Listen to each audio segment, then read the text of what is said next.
నువ్వు గెలవాలంటే ఎప్పుడో ఒకసారి ఓడాల్సిందే. వేట మొదలుపెట్టే ముందు వేట సింహం కూడా 2 అడుగులు వెనక్కి వేస్తుంది. పంజా విసిరాలంటే వెనకడుగు తప్పదు. గెలుపు కోసం ఎప్పుడో ఒకసారి ఓటమి తప్పదు. ఓటమి నీదే, వేట నీదే, అంతిమంగా గెలుపు నీదే. ఎప్పుడు మనసు ప్రశాంతంగా ఉండాలంటే మాటకి విలువ లేనప్పుడు మౌనంగా ఉండాలి.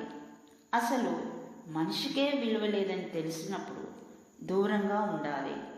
మనకు ఇష్టమైన పనిలో ఎప్పుడు నిమగ్నమై ఉండాలి. స్నేహం అంటే అవకాశాల కోసం వేసి చూసేది కాదు.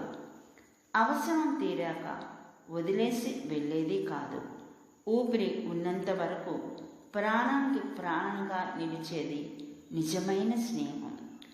మనం ఎక్కువగా దేని గురించి ఆలోచిస్తామో మన సంతోషానికి లేదా బాధకు అదే కారణం అవుతుంది.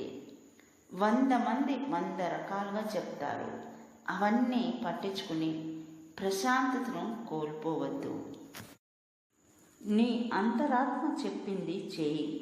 ఎందుకంటే నిన్ను ఎప్పుడూ మోసం చేయదు. నువ్వు చేసే పని మీద చిత్తశుద్ధి లేకపోయినా పర్వాలేదు, కానీ పక్కవాడి పని చెడగొట్టాలనే చెత్త బుద్ధి మాత్రం ఉండకూడదు. నాది అనుకుంటే బాధ్యత అవుతుంది, నాకెందుకు అనుకుంటే బరువు అవుతుంది.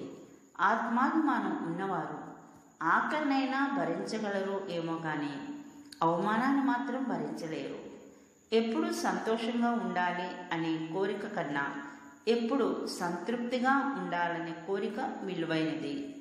ఎప్పుడైనా సరే అడిగే ప్రశ్నలో పద్ధతి ఉంటే వచ్చే సమాధానంలో సంస్కారం ఉంటుంది.